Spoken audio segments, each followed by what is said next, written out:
Olá, amigos da Revolução Industrial Brasileira, como vão vocês? Aqui Fausto Oliveira para trazer mais uma vez um comentário, como todos os dias de semana aqui na Revolução Industrial Brasileira, sobre assuntos econômicos relativos à vida brasileira, à vida do mundo, sempre com a perspectiva assumidamente desenvolvimentista, coisa que não se vê na imprensa brasileira convencional, essa imprensa dos jornalões. Vejam só o que eu achei escondidinho num jornalão no dia de hoje. Lucro dos Correios cresce e projeto de privatização é adiado para 2022. Você se lembra que até poucos meses atrás, quando estava o bafafá da privatização dos Correios, o Congresso Nacional pautou o assunto, né? Pessoal aí da onda liberal, né, dos extremos liberais, que adoram ver uma privatização pegando fogo, né, para conseguir jogar depois os seus investimentos nas ofertas iniciais de ação das empresas que vão ser privatizadas, ou então conseguir comprar ações antecipadamente daqueles que vão comprar as empresas que vão ser privatizadas, deixando o povo na mão em uma série de serviços, etc, etc. Esse pessoal gostava muito de dizer o seguinte: não, mas os Correios só dão prejuízo, um serviço horroroso que só dá prejuízo, para que o Estado tem que manter a empresa de Correios e Telégrafos? Pois muito bem, já nessa época fiz algumas entrevistas, fiz alguns comentários aqui, me posicionando junto com uma penca de gente que sabe da realidade das coisas, contrariamente à privatização dos Correios, por ser um serviço essencial e por guardar grandes potencialidades, tá, de desenvolvimento. Falei disso várias vezes aqui na RIB. Pois muito bem, já hoje surgiu então a notícia de que só esse ano, isso sem contar os meses, tá? Vou até aumentar o brilho aqui para poder ler direito. Sem contar os meses de novembro e dezembro ainda. Claro, dezembro ainda não aconteceu e novembro ainda não está contabilizado. O lucro da empresa de Correios e Telégrafos do Brasil é de 1,9 bilhão de reais. E aí? O lucro, tá? O lucro dos Correios brasileiros é de 1 bilhão e 900 milhões de reais este ano. Sabe por que o Correio dá lucro? Ao invés de dar prejuízo, como contaram, talvez você tenha ouvido falar muito, que o Correio dá prejuízo, né? O Correio dá lucro pelo seguinte: não é pelo monopólio postal. Não é. O monopólio postal é um monopólio que cabe por lei, não, por estar na Constituição, à empresa de Correios e Telégrafos, unicamente para o Correio entregar cartas e telegramas, né, de cidadão para cidadão, cartas comerciais, de empresa entregar a conta, né, esse tipo de coisa, monopólio postal. Isso não é o que dá o lucro do Correio. O que dá o lucro do Correio é a grande explosão dos serviços de transporte de mercadorias e logística, né? Que num país com a dimensão continental do Brasil, simplesmente são serviços inexequíveis por empresas privadas. Não há empresa privada no Brasil, nem mesmo as estrangeiras que operam aqui, com a capacidade de fazer entregas de produtos a tempo hábil, né? Com as distâncias e a capilaridade de cobertura territorial que os Correios do Brasil têm. Não, eu posso garantir isso. Sabe por quê? Porque eu tenho informação de primeira mão. Conheço gente lá dentro dos Correios que me garantiu isso, que me explicou isso, tá? Querem saber quem são os clientes dos Correios que usam o serviço dos Correios para fazer as entregas dos seus pacotes, das suas remessas? Vou citar alguns exemplos. Já ouviu falar de Magazine Luiza? Já ouviu falar de Americanas.com? Já ouviu falar de Mercado Livre? Já ouviu falar de Amazon? Grandes clientes dos Correios do Brasil. É isso aí que você ouviu. Grandes clientes dos Correios do Brasil. Por quê? Porque eles têm a sua frotinha de carrinhos, né, a sua capacidade de entrega muito bem estruturada. Vou dizer aí uns lugares do Brasil que você deve já, né, ter passado por aí, né? São Paulo, Rio de Janeiro, tá? Grande São Paulo, interior de São Paulo, Minas Gerais, não tenha dúvida, Minas Gerais, Espírito Santo, né? Quem sabe aí pelo Paraná, Santa Catarina, Porto Alegre, região de Porto Alegre, mas aí lá para Forquilinha, para Uruguaiana, Fronteira, etc. Complicado para esses caras, né? Talvez nas capitais do Centro-Oeste eles tenham uma frotinha para entregar e tudo mais, mas e o camarada que está lá em Sinop, né? E o camarada que está assim, né, de Brasília para cima, rumo ao norte? E o Nordeste, e o semiárido, como ficam? Esse pessoal está comprando e vendendo pelo e-commerce, pessoal. E aí é o seguinte, qualquer compra e venda feita por esses marketplaces, como se fala, Magazine Luiza, Amazon, é verdade, Mercado Livre, etc, etc, etc, esses caras usam os Correios para poder chegar em qualquer lugar do Brasil. são clientes dos Correios. É isso aí. Então, por causa disso, os Correios conseguem ter uma operação altamente lucrativa.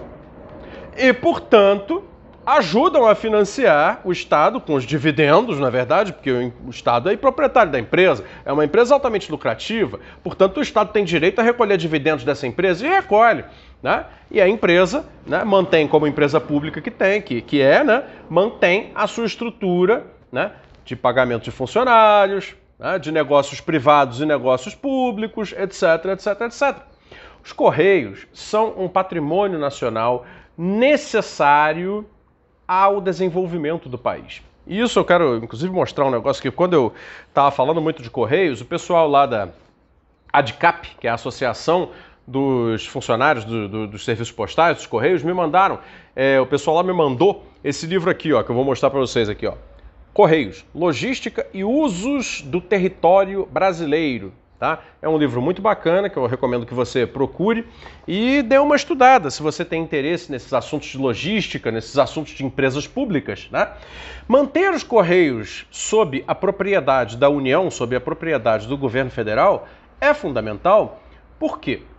Para além da capilaridade, para além dos serviços postais prestados ao Brasil, para além de toda a logística que existe já consolidada e que, portanto, uma vez que seja transmitida, quer dizer, passada para uma empresa privada, será evidentemente despedaçada, porque que empresa privada com a sua planilha de custos e necessidade de lucros, etc, etc, vai manter uma tal capilaridade, uma tal estrutura como essa dos Correios? Correios consegue ter essa estrutura porque tem 300 anos de operação.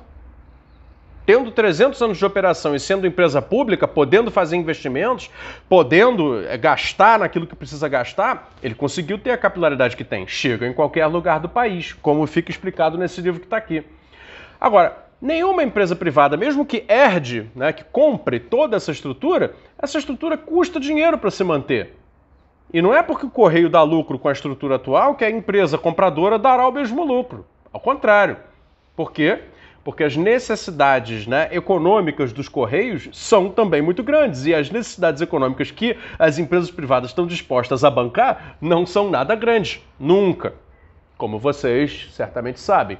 Pois bem, então para evitar essa tragédia, a gente mais uma vez conclama ao Congresso Brasileiro que não coloque em votação a privatização dos Correios. É um tiro no pé do país. É um tiro no pé.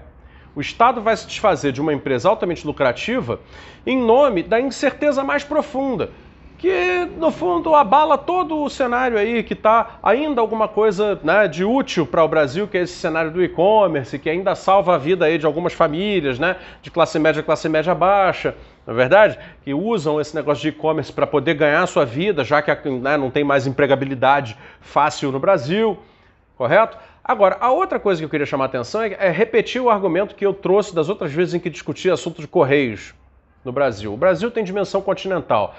O problema territorial e geográfico, e por isso é tão legal falar de Correios, é crucial para o desenvolvimento e os Correios são cruciais para discutir territorialidade e expansão econômica, logística, material na geografia do Brasil, que é essa que vocês conhecem.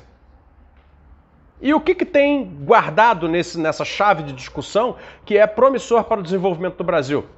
Aquilo que também tinha guardado lá quando a DHL na Alemanha, né, começou a se associar com empresas de correios da Europa, de outros países europeus, e hoje é a maior operadora de logística da Europa, é dona até mesmo de companhias aéreas, se não me engano são 5. Tá? Tem frota de aviões de sua própria propriedade. Muito bem, o Correio do Brasil, já falei isso antes, ele, pela sua capilaridade dentro do maior país da América do Sul e pela lei que foi aprovada anos atrás, que permite aos Correios fazer investimentos em aquisição de empresas, tá? Dentro e fora do Brasil, sem a menor dificuldade burocrática, é uma aprovação meio que autoconsentida da parte do Estado de que o Correio possa fazer esse tipo de expansão, assim como também pode abrir franquias para ter agências de franqueados, etc, etc. Os Correios do Brasil têm perfeitas condições de se tornar a DHL sul-americana.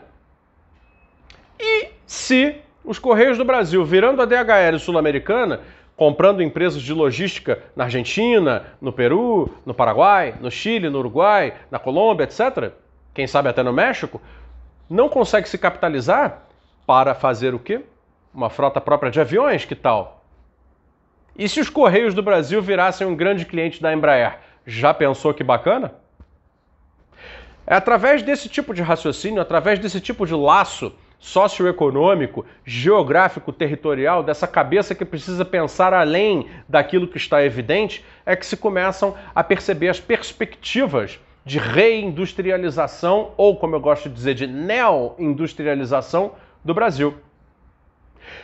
Essas são as coisas que a gente aqui no nosso debate da nova indústria da complexidade chama de indústria. A gente fala indústria, está falando, na verdade, de complexidade econômica. Não está falando de abertura de fábrica de qualquer tipo de coisa manufatureira. Não. É isso que a gente propõe.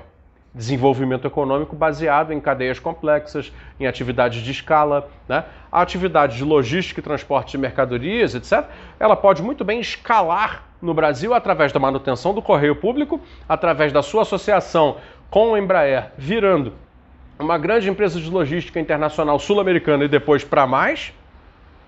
E isso significaria transformar os Correios, que já dão lucro de 1,9 bilhão, né, no ano de 2021, sem contar o final do ano, com Black Friday, com Natal, etc., etc., transformá-la numa empresa, aí sim, multibilionária, capaz de gerar uma quantidade absurda de empregos no trânsito de bens e mercadorias em geral de toda a América do Sul. Olha que legal, olha que bacana.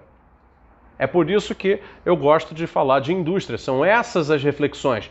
Faço aqui a conclusão do vídeo fazendo a propaganda do meu novo curso, que explica exatamente por que a indústria é importante. Você vai encontrar o link aqui na descrição do vídeo. Por que indústria é importante? Vocês acabaram de ver um vídeo inteiro explicando como a partir de serviços de transporte de bens, de mercadorias, logística, né, se conseguiria montar toda uma cadeia industrial e industrializante para o Brasil. Tem que pensar, né? É isso que a gente está fazendo aqui. Venha para a Pedagogia do Desenvolvimento da RIB e faz o curso Por que a Indústria é Importante? Você vai descobrir muito mais coisas interessantes como essa reflexão que eu te apresentei aqui agora nesse vídeo. Está aqui na descrição. Um abraço, até a próxima.